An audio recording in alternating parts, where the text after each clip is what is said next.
Question number 23, capital gains. Mr. Z sold the following assets during the year 2023-24.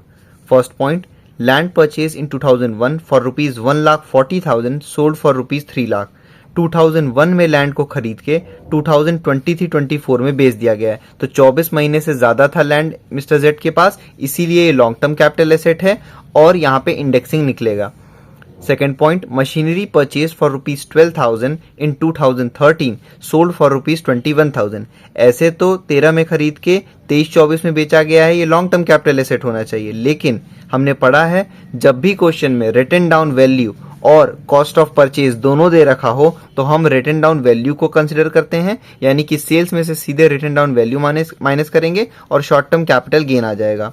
Third point important है, office furniture purchased in April 2022 for rupees 1,200 sold for rupees 1,700. ठीक, ये furniture है तो इसमें depreciation भी निकलेगा. अब कितने साल का निकलेगा? देखो यहाँ पे अप्रैल 2022 में खरीदा गया है, बेचा गया है 23-24 में, तो ऐसे देखा जाए तो अप्रैल 2022 से लेकर 23 तक 1 साल, फिर 23-24 1 साल, यानी कि 2 साल का निकलना चाहिए डेप्रिसिएशन. लेकिन क्या हमको डेट पता है? हमको यहाँ पे ये नहीं बताया गया है कि किस दिन या किस महीने में सोल्ड हुआ है. ठीक है, जब हमको ये पता ही नहीं है कि 23-24 में कब सोल्ड हुआ है और जो 23-24 ईयर है वो 1 अप्रैल 2023 को ही स्टार्ट हो गया है, इसीलिए हम मानेंगे कि केवल 1 साल ही ये फर्नीचर यूज हुआ है और केवल 1 साल का डेप्रिसिएशन निकाल के सीधे माइनस कर देंगे और वो शॉर्ट टर्म कैपिटल गेन हो जाएगा. ठीक. Fourth point, shop purchase in 2004-5 for rupees 1,13,000 sold for rupees 1,80,000. 4-5 में खरीद के 23-24 में बेच दी गई. 24 महीने से ज्यादा था ये एसेट, इसीलिए इंडेक्सिंग निकलेगा, ये लॉन्ग टर्म कैपिटल एसेट है. Residential house purchase in 2004-5 for rupees 2,26,000 sold on 15 April 2023 for rupees 10,60,000. 4-5 में खरीद के 23-24 असेसमेंट ईयर में बेचा गया है प्रीवियस ईयर में, इसीलिए ये 24 महीने से ज्यादा था, इसलिए लॉन्ग टर्म कैपिटल एसेट है, इंडेक्सिंग निकलेगा. आगे लिखा है, he purchased another residential house on 15 March 2024 for rupees 4,20,000. हमने पढ़ा है कोई भी रेजिडेंशियल हाउस बेच के एक रेजिडेंशियल हाउस खरीदना सेक्शन नंबर 54 में डिडक्शन मिलता है. ठीक है, तो ये मिलेगा डिडक्शन. आगे हमसे बोला है कैपिटल गेन्स का अमाउंट कैलकुलेट करिए. इन्फ्लेशन इंडेक्स दे रखा है 12 का 100, 45 का 113 और 23-24 का 348. सॉल्यूशन देखते हैं 23 का. सबसे पहले हम फॉर्मेट बनाएंगे, कंप्यूटेशन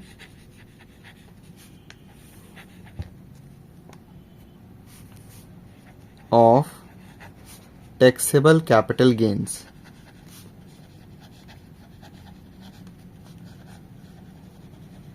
फिर जो भी असेसमेंट ईयर है वो आप यहां पे लिखिए.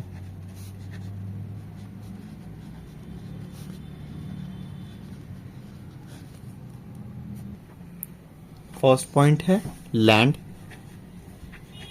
ठीक है, बेचा कितने का गया है, सेल्स अमाउंट क्या है 3 लाख रुपीस, सीधे आउटर कॉलम में हम लिखेंगे. उसके बाद less index cost of purchase. क्यों?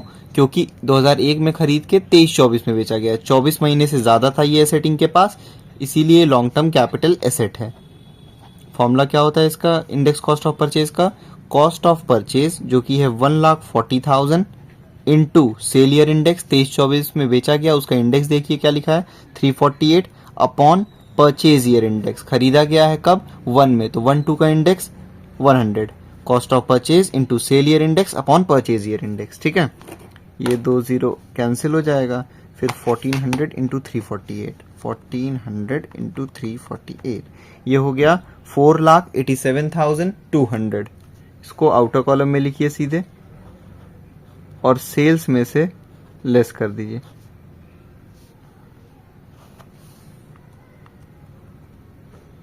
ये हो गया 1,87,200 long term capital loss.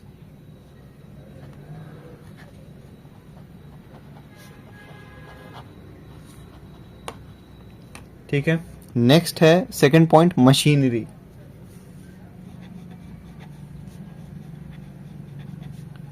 Machinery sold कितने की हुई है? 21,000। सीधे आउटर कॉलम में लिखिए।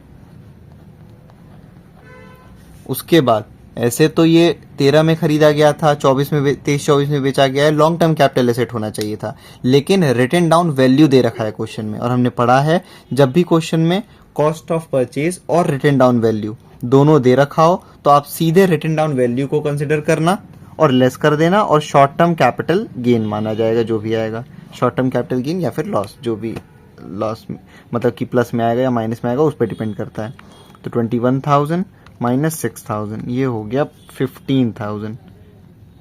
ये आ गया आपका short term capital gain. Third point है ऑफिस फर्नीचर।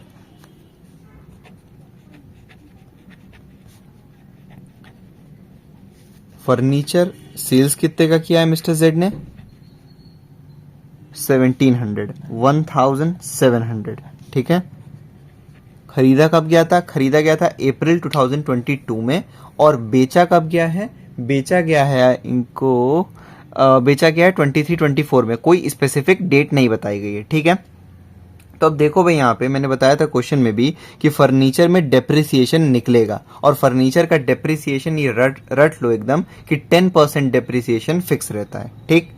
अब देखो यहाँ पे कि कितने साल का डेप्रिसिएशन लगेगा। अगर यहाँ पे जैसे यहाँ लिखा हुआ है कि परचेज किया था अप्रैल 2022 में, और ये स्पेसिफिक एकदम बताया होता कि इस डेट को बेचा गया है, तो उसके अकॉर्डिंग हम देखते कि कितने साल हुआ, 1 साल कि 2 साल। ठीक है। अगर 2 साल रखे होते ये अपने पास तो 2 साल का डेप्रिसिएशन निकलता, लेकिन यहाँ पे क्या किए हैं कि सोल्ड का डेट नहीं दिया है, तो हम मानेंगे कि भले ही ये एसेट 2 साल था इनके पास, लेकिन यूज केवल 1 साल, क्योंकि इसमें डेट नहीं बताया गया है। ठीक, कि कब बेचा गया है। तो आप लिखोगे यहाँ पे लेस, और डेप्रिसिएशन निकालने के बाद जो वैल्यू आती है वो आती है रिटन डाउन वैल्यू। ठीक। तो आप यहाँ लिखोगे वो कैसे आएगा, देखो 1200 रुपीज में खरीदे थे वो। ठीक। और इसमें से आप क्या करो, 10% डेप्रिसिएशन माइनस कर दो। 10% डेप्रिसिएशन, ये जो अमाउंट है 1200 का, इसका 10% निकाल दो। और मैंने भी बताया कि 1 साल का आपको केवल निकालना होगा, 2 साल का नहीं, क्योंकि यहाँ डेट नहीं बताया है किस दिन बेचा गया है। ठीक। तो हम ये भी मान सकते हैं क्या पता वो अप्रैल में ही बेच दिए हो 2023 में, तो 1 ही साल तो हुआ, तो इसलिए डेट नहीं पता है, तो ऐसे ही हम चलते हैं। फिर हो जाएगा ये 1200 माइनस 1200 का 10% कितना होगा, 120। इसको माइनस करके देख लो आप, 1200 माइनस 120 ये हो गया 1080। इसको लेस करो आप सेल्स अमाउंट में से, ये हो गया 620 शॉर्ट टर्म कैपिटल गेन, क्योंकि यहां भी रिटन डाउन वैल्यू माइनस हुआ है। ठीक। नेक्स्ट है शॉप। तो सीधे हम सबसे पहले सेल्स से मतलब रखते हैं। कितने की बेची गई है? 1,80,000 रुपीज की। ठीक है। उसमें से आप लेस करोगे, देखो 4-5 में खरीद के 23-24 में बेची गई, इसलिए लॉन्ग टर्म कैपिटल एसेट है, इंडेक्सिंग निकलेगा। लिखो इंडेक्स कॉस्ट ऑफ परचेज। तो कॉस्ट ऑफ परचेज कितना है इसमें, 1,13,000 इंटू सेल ईयर इंडेक्स। 23-24 में बेचा गया था तो 348 अपॉन परचेज ईयर इंडेक्स। खरीदा कब गया है? खरीदा गया था 4-5 में, 4-5 का इंडेक्स 113। ठीक है। तो ये देखो 113 वन जा 113, तो ये हो गया 1000, 3,48,000 हो जाएगा। ठीक।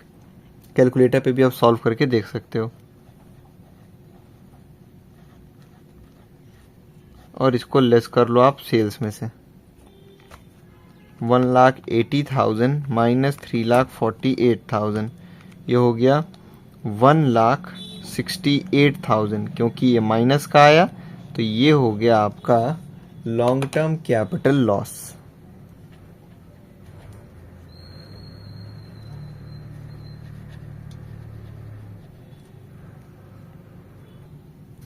अब हो जाएगा यहाँ पे रेजिडेंशियल हाउस।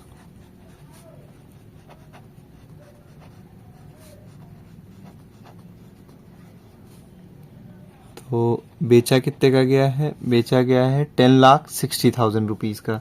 सीधे आउटर कॉलम में लिखो आप, ठीक है। लेस करेंगे इसमें से, क्योंकि ये 4-5 में खरीद के 2000 मतलब कि 2004-05 में खरीद के 23 में बेचा गया था, यानी कि 24 महीने से ज़्यादा था, इसलिए लॉन्ग टर्म कैपिटल एसेट। तो index cost of purchase minus होगा, इंडेक्सिंग निकलेगा पहले। फॉर्मूला क्या होता है, कॉस्ट ऑफ परचेज कितना है, 2,26,000 इंटू सेल ईयर इंडेक्स 23-24 का इंडेक्स है 348 अपॉन खरीदा गया था 4-5 में, तो 4-5 का इंडेक्स है 113। Cost of purchase into sale year index upon purchase year index, 2,26,000 into 348 divide by 113, 6,96,000। कोई भी इंप्रूवमेंट नहीं था, इसलिए हमने सीधे आउटर कॉलम में लिख दिया। इसको लेस कर लो सेल्स में से, 3,64,000, ठीक। यह आया अभी gross long term capital gain. क्यों? क्योंकि आगे बोला गया है कि ही परचेज्ड अनदर रेजिडेंशियल हाउस, एक रेजिडेंशियल हाउस को बेच के दूसरा रेजिडेंशियल हाउस परचेज करना, वो आ जाता है आपका सेक्शन नंबर 54 में डिडक्शन। तो लिखोगे आप लेस डिडक्शन अंडर सेक्शन 54, ठीक। अब यहां लिख दो आप परचेज्ड अनदर रेजिडेंशियल हाउस।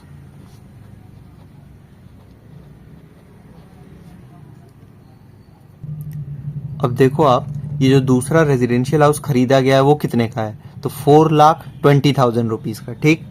यहाँ gross long term capital gain कितना है, 3,64,000। और हमने ये पढ़ा है पीछे भी कई क्वेश्चन में और इंट्रोडक्शन वीडियो में भी कि सेक्शन नंबर 54 में कैपिटल इन्वेस्टेड, यानी कि जितना यहाँ पे capital long term capital gain है केवल उतना ही डिडक्शन दे सकते हैं, उससे ज्यादा का नहीं दे सकते हैं। तो यहाँ पे खरीदा तो क्या है 4,20,000 का, लेकिन जो मिस्टर जेड हैं इनका जो कैपिटल गेन हुआ है वो केवल 3,64,000 है। तो हम 4,20,000 पूरा नहीं लेस कर सकते, केवल इतना अमाउंट डिडक्शन दे सकते हैं, ठीक।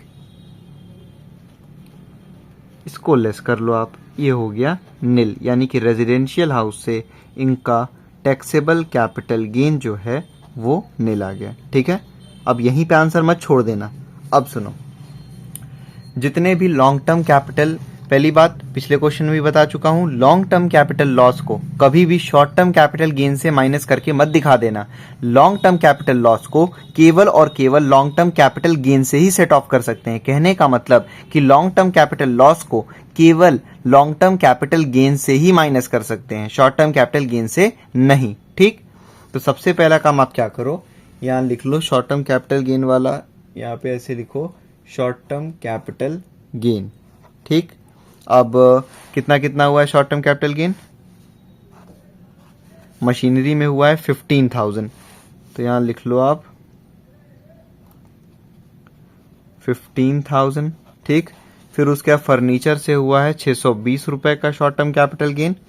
उसके अलावा सबसे लॉन्ग टर्म कैपिटल लॉस है, तो इन दोनों को ऐड कर दो, 15,000 प्लस 620, 15,000 प्लस 620, ये हो गया 15,620, ठीक।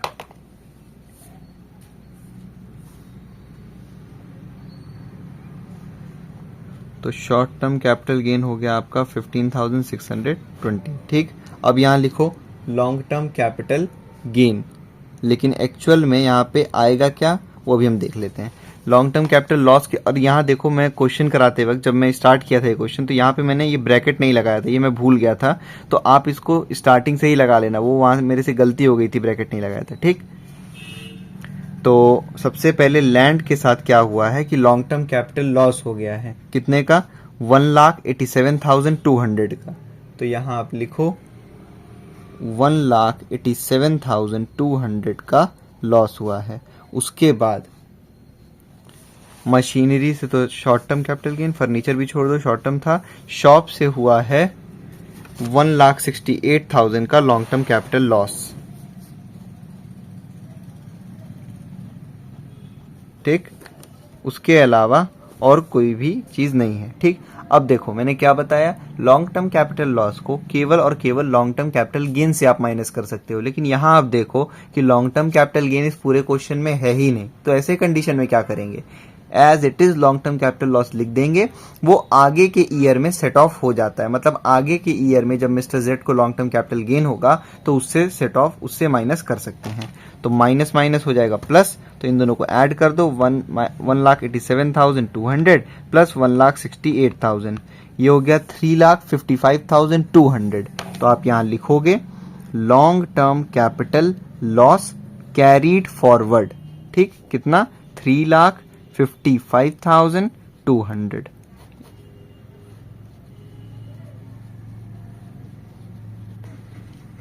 ठीक है, ये है आपका आंसर।